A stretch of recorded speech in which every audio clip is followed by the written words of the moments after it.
people of Montgomery asked me to serve as the spokesman. And as the president of the new organization, the Montgomery Improvement Association, that came into being to lead the boycott, I couldn't say no. And then we started our struggle together. Things were going well for the first few days, but then, about 10 or 15 days later, after the white people in Montgomery knew that we meant business, they started doing some nasty things. They started making nasty telephone calls, and it came to the point that some days more than 40 telephone calls would come in, threatening my life, the life of my family, the life of my children. I took it for a while in a strong manner, but I never will forget one night very late. It was around midnight. And you can have some strange experiences at midnight. The telephone started ringing and I picked it up. On the other end was an ugly voice. That voice said to me in substance, "Nigger, we are tired of you and your mess now. And if you aren't out of this town in 3 days, we're going to blow your brains out and blow up your house." I'd heard these things before, but for some reason that night it got to me. I turned over and I tried to go to sleep, but I couldn't sleep. I was frustrated, bewildered.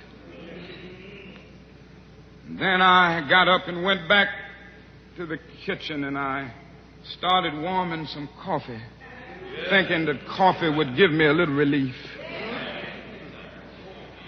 And then I started thinking about many things. I pulled back on the theology and philosophy that I had just studied in the universities, trying to give philosophical and theological reasons for the existence and the reality of sin and evil. But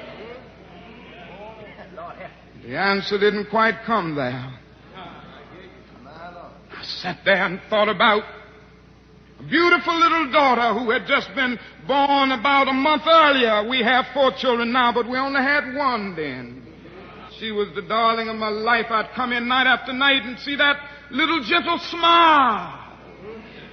And I sat at that table thinking about that little girl and thinking about the fact that she could be taken away from any minute. And I started thinking about a dedicated, devoted, and loyal wife who was over there asleep. She could be taken from me, I could be taken from her. And I got to the point that I couldn't take it any longer. I was weak. And something said to me, "You can't call on Daddy now. He's up in Atlanta, 175 miles away. You can't even call on Mama now. You got to call on that something and that person that your daddy used to tell you about. That power that can make a way out of no way."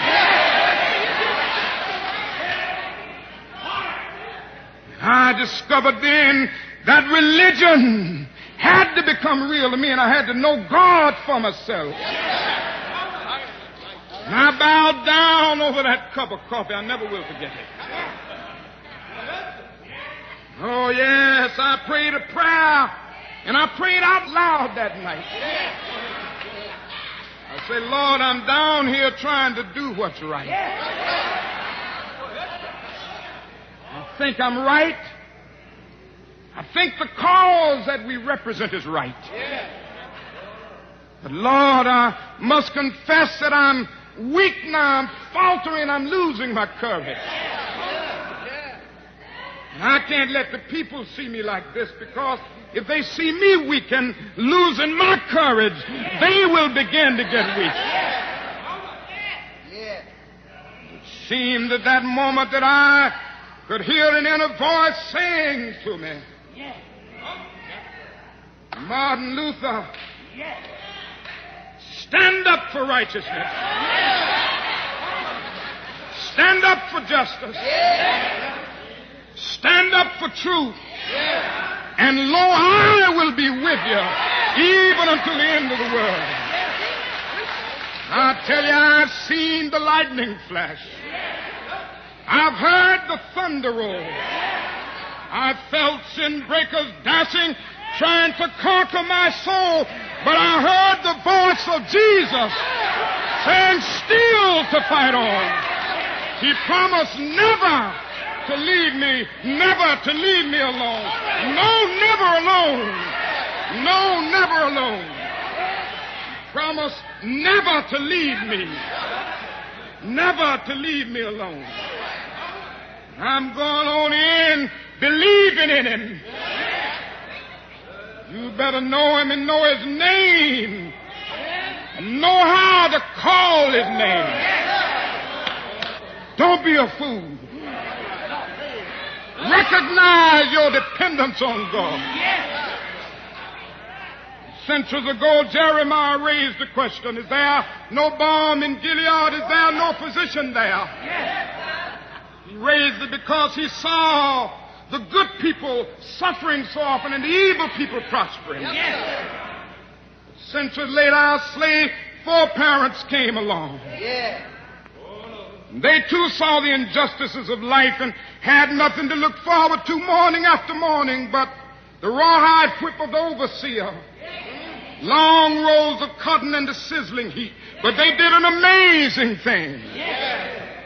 They looked back across the centuries and they took Jeremiah's question mark and straightened it into an exclamation point.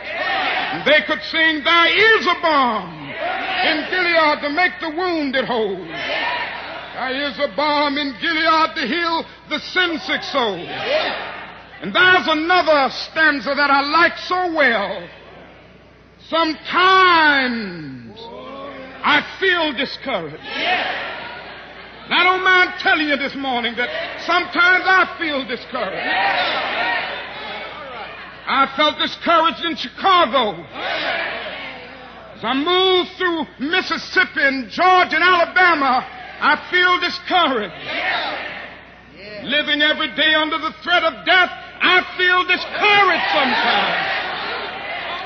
Living every day under extensive criticisms, even from Negroes, I feel discouraged sometimes.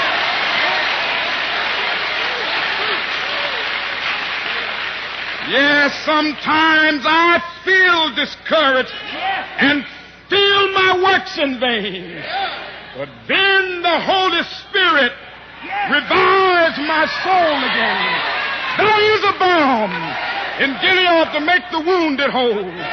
There is a balm in Gilead to heal the sin-sick soul.